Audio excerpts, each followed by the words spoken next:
Buenas noches o buenas tardes. Estamos otra vez en el día viernes, esperando recibir el sábado. Y como lo hicimos el viernes recién pasado, vamos a continuar con el estudio del Evangelio según San Juan. Recuerden, este es un proyecto que tengo con algunos de mis hermanos en la iglesia de Riverside Central. Y hoy vamos a estudiar un nuevo capítulo, una nueva historia en el libro según San Juan. Pero antes de comenzar nuestro estudio, vamos a pedir la bendición de Dios. Inclinemos el rostro para orar.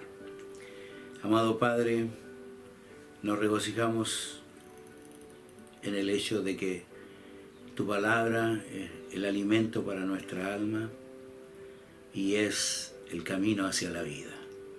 Ayúdanos a reconocer a Jesús en cada momento de nuestra vida. En el nombre de Jesús pedimos. Amén. Queridos hermanos, el viernes recién pasado estudiamos capítulo 3. Principalmente el tema principal, capítulo 3, que es la conversación entre Jesús y Nicodemo. Hay un detalle interesante en el libro de Juan, que quizás no está presente en los otros evangelios. Y es el hecho de que en el libro de Juan, Jesús tiene conversaciones personales con sus seguidores o con gente con que él se encontró en la vida. Y pareciera que el Espíritu de Dios lo guió de tal manera de encontrarse con la persona correcta o exacta para demostrar y avanzar una nueva verdad bíblica. El Evangelio según San Juan, capítulo 4, los primeros versículos, dice que Jesús entendió que los fariseos murmuraban el hecho de que él bautizaba y que mucha gente lo seguía. Y entonces decidió abandonar Judea e ir a Galilea. Pero al pasar de Judea a Galilea, tenía que pasar por Samaria. Y cuando llegan a Samaria y se encuentran cerca de una ciudad pequeña, entonces los discípulos van en busca de comida. Y Jesús se encuentra solo al mediodía junto al pozo de Jacob. Y entonces sucede uno de los entrevistas y conversaciones quizás la más interesante en todo el Evangelio. Porque las revelaciones que aparecen en Juan el capítulo 4 solamente se producen en un par de otras ocasiones y son verdaderamente sobrecogedoras. En primer lugar, Jesús se acerca a la mujer que sumerge el balde en el agua y le dice: dame de beber. La mujer, sorprendida, se da vuelta hacia él y no le contesta ni sí ni no, sino que le dice: ¿y tú, siendo judío, me pides a mí de beber? ¿Hablas conmigo? ¿Eres capaz de cortar esa barrera y pedirme un favor? Y entonces Jesús le dice: si supieras quién habla contigo, tú le pedirías el agua de la vida. Aquí la mujer se interesa realmente en la conversación. Pasa su temor inicial y se interesa tremendamente en la conversación y le dice: dame de esa agua para que yo no venga más al pozo a buscarla.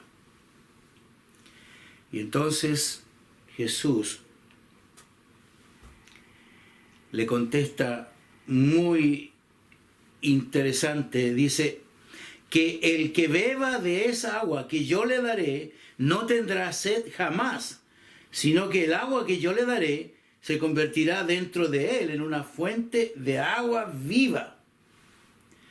Ahora, ante este mensaje y esta aseveración tan tremenda, la mujer le dice, dame de esa agua para que yo no tenga que venir a buscarla. Hay aquí un detalle interesante. Cuando Jesús se encuentra con cada uno de nosotros, nos ofrece exactamente lo que nosotros necesitamos. Cuando Jesús se acerca a nosotros, nos dice exactamente lo que nosotros necesitamos. Existe una conexión espiritual entre el mensaje que Dios tiene para nosotros y nuestra necesidad. Recuerdo una oportunidad, predicando en una iglesia, alguien determinó tener una pequeña reunión a la salida del sermón. Y como pastor visitante salí solamente a despedir a las visitas. Y una niña con un padre, al despedirse de mí, me dice, anoche yo soñé que usted me predicaba a mí. Un escalofrío recorrió mi cuerpo y sentí una tremenda responsabilidad. Pero de alguna manera el Espíritu Santo conectó a ese padre y a esa niña para que fueran ese día a la iglesia. Existe siempre una conexión, no hay casualidades en el reino de Dios. La mujer estaba allí para que Jesús le ofreciera el agua de la vida. Ahora, cuando Jesús se encuentra con ese pedido de parte de la mujer, Jesús le dice, llama a tu marido. Y aquí siempre nos hemos preguntado, y hermanos, esta historia tiene muchas vueltas y podríamos pasar mucho tiempo analizando cada detalle, pero hay una pregunta clave. ¿Por qué Jesús le pide a la mujer que traiga a su marido? ¿Por qué razón? Y al parecer, por la respuesta de la mujer que dice, yo no tengo marido. Y entonces Jesús le indica claramente, le dice, es cierto, no tienes marido porque 5 maridos has tenido y el que ahora tienes no es tu marido. La palabra de Dios en Hebreos dice que la palabra de Dios es viva y eficaz y más penetrante que espada de 2 filos.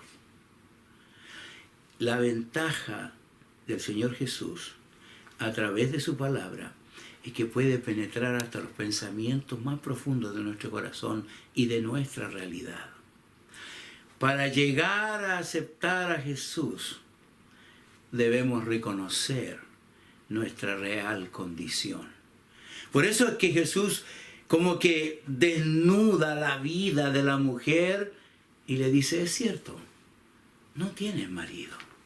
Y entonces la conversación tiene un giro que se torna más impresionante y más apasionante.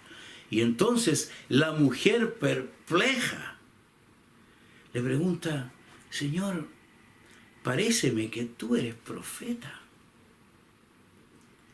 Y entonces aquí viene uno de los detalles más sobresalientes de esta historia. Jesús sienta las bases doctrinales de lo que significa seguirlo a Él y lo hace delante de la mujer. Del versículo 19 al 24, y esta es la clave y quisiera enfatizarlo delante de ustedes principalmente, porque entiendo que mi audiencia de alguna manera conoce la palabra de Dios. Pero debemos entender claramente cuáles son los requisitos que el Señor pide. En el versículo 20 dice, nuestros padres adoraron en este monte y vosotros decís que en Jerusalén está el lugar en que debe adorarse. Jesús le dijo, mujer, créeme que está llegando la hora que ni en este monte ni en Jerusalén adoraréis al Padre. En primer lugar, barrió completamente la teología tradicional judía de que solamente a través de la adoración del templo podían llegar a ser hijos de Dios. Pero el versículo 21 dice, el 22 dice, vosotros adoráis lo que no sabéis, nosotros adoramos lo que sabemos, porque la salvación viene de los judíos. El mensaje está allí, pero el versículo 23 es el versículo clave. Dice, pero llega la hora, y ahora es, cuando los verdaderos adoradores adorarán al Padre en espíritu y en verdad, porque también el Padre busca tales adoradores que le adoren. Si ustedes recuerdan, cuando analizamos el texto de Nicodemo, Jesús habla con Nicodemo y le dice, es necesario que nazcas del agua y del espíritu. Y dijimos claramente de que la vida espiritual comienza con el bautismo, una declaración pública de que somos hijos de Dios. Pero lo más importante es que hay una semilla del Espíritu en nuestra vida. Por lo tanto, le dice, deben nacer del agua y del Espíritu. Pero hermanos, y aquí es lo glorioso de este sermón. No del sermón mío, sino de la aclaración de Jesús, que dice claramente, Dios busca adoradores que le adoren en espíritu y en verdad. Él agrega otro elemento al hecho de seguir a Jesús. Y se lo dice a la mujer, porque la mujer tiene una duda. Dice, bueno, ¿en qué monte vamos a adorar? ¿Aquí o allá? ¿En Jerusalén o en el monte de Samaria? La mujer tiene una idea religiosa, tiene un conocimiento religioso. Y aquí quiero decir algo para algunos visitas que me escuchan. Todos los seres humanos de este mundo tienen una idea de que hay un Dios. Tienen una idea de que hay un juez a quien debemos darle cuenta. Tienen idea de que hay un ser superior que maneja las cosas. Pero Jesús le indica a la mujer, debemos adorar en espíritu, pero también en verdad. Este es un requisito sumamente importante. Le dice a la mujer, debemos buscar a Dios en la verdad. Y quiero adelantar, aquí hay un detalle importante. La verdad es Jesús. Jesús dijo, yo soy el camino, la verdad y la vida. Él es la verdad, Él es completo la expresión de la verdad, de lo verdadero que existe en la revelación de parte de Dios para nosotros. Y nosotros debemos adorarlo en esa forma. Ahora, en el versículo 24 dice, Dios es espíritu. Y los que le adoran, es necesario que le adoren en espíritu y en verdad. Hermanos, y esto es lo más interesante. Si usted habla,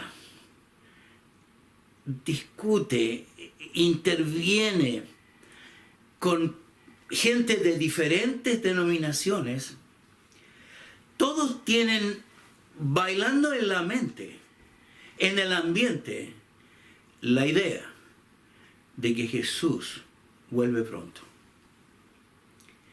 Pero carecen de la información bíblica precisa que indica cómo, cuándo y por qué el Señor viene. Y esa es una responsabilidad nuestra. Ir a la palabra de Dios y entender claramente las condiciones bajo las cuales el Señor regresa a la tierra. Ahora, ¿por qué digo esto? Porque la mujer entiende que habrá un Mesías, que hay un primer advenimiento. Y pregunta a ella, en el versículo 25, le dijo la mujer, sé que ha de venir el Mesías, llamado el Cristo. Cuando Él venga, nos declarará todas las cosas. Hermanos, la mujer entiende claramente de que ha de venir un Mesías. Y sabe aún qué le va a decir cuál es el trabajo de él. Y el trabajo de él es declarar el reino de Dios, las buenas nuevas de la salvación. Así hay millones en el mundo que saben que algún día se comparecerán ante el juez de jueces y el Señor de señores. Pero aquí hay un detalle interesante. A una mujer, ni siquiera un sacerdote, un hombre, un fariseo, un escriba, Jesús le declara: yo soy el que habla contigo. Hermanos, yo he meditado muchas veces en el hecho de por qué Jesús tuvo esa gracia, ese beneficio, esa condescendencia con la mujer, de revelarle su misión en la tierra, su posición en el cielo y su trabajo redentor. Me imagino que desde la cabeza a los pies, un estremecimiento sublime invadió la mujer. Y ahí todas las barreras culturales, religiosas, sociales, que ella pudo haber tenido al conversar con Jesús, cayeron y desaparecieron. Quizás, y me saco los lentes, las pestañas espirituales que ella tenía en sus ojos desaparecieron y reconoció a Jesús como el Salvador. La historia termina abruptamente la conversación entre Jesús y la mujer. Jesús recibe a los discípulos que asombrados ven que ha conversado con la mujer desaparece. Va a la aldea y cuenta a toda la gente lo que Jesús le ha dicho. Y entonces llama a los discípulos, llama a sus coterráneos, a sus vecinos, para que vengan y vayan donde Jesús. Lo interesante aquí es que nosotros recordemos que el tema principal de Juan es creer en Jesús, aceptarlo como el Salvador personal. Pero hemos indicado hoy día que hay dos características importantes: nacer de agua y del Espíritu. Y además de eso, adorar a Dios en espíritu y en verdad. Y hermanos, no quisiera ser abusivo o que me malentendieran, pero hay mucha gente que se goza en adorar a Dios en el espíritu, pero sin verdad. Y debemos reconocer que hay espíritus buenos y espíritus malos, que hay razones que a veces nosotros mismos creamos, pero lo importante es que adoremos a Dios en verdad. Tu palabra es verdad. Y aquí debemos reconocer algo que es sumamente importante. Nuestros pensamientos, nuestras ideas, a veces son tan personales y se han incubado en nuestra mente de una forma tan especial que muchas veces estamos total y absolutamente alejados de la realidad. Doy, por ejemplo, algo que está sucediendo en estos días. Hay muertos, hay enfermos, hay pánico, hay planes del gobierno, hay cuarentena, pero todavía hay unos cuantos que dicen, oh, todo esto es mentira. Hay una mano negra detrás de todo esto. ¿Cómo es posible que haya gente que piense así? De la misma manera, hay gente que espiritualmente tiene ideas que no tienen asidero en la palabra de Dios. Por eso, recorriendo la experiencia de Jesús con la mujer samaritana, recordemos el hecho que debemos adorar a Dios en espíritu y en verdad. Tu palabra es verdad. Podríamos terminar esta conversación hablando exactamente de lo que es la verdad bíblica, pero quiero invitarles a ustedes a que abran su Biblia y puedan de alguna manera descubrir exactamente qué es la verdad que el Señor quiere enseñarnos. Les invito a abrir su Biblia y recorrer allí las verdades tremendas que Dios tiene para con nosotros. Termino diciendo que pueda hacer que nuestra experiencia personal sea de tal profundidad que un día podamos enfrentarnos con Jesús y decirle, tú eres el Cristo, tú eres el Hijo de Dios, mi Redentor, mi roca y mi Salvador. Oremos.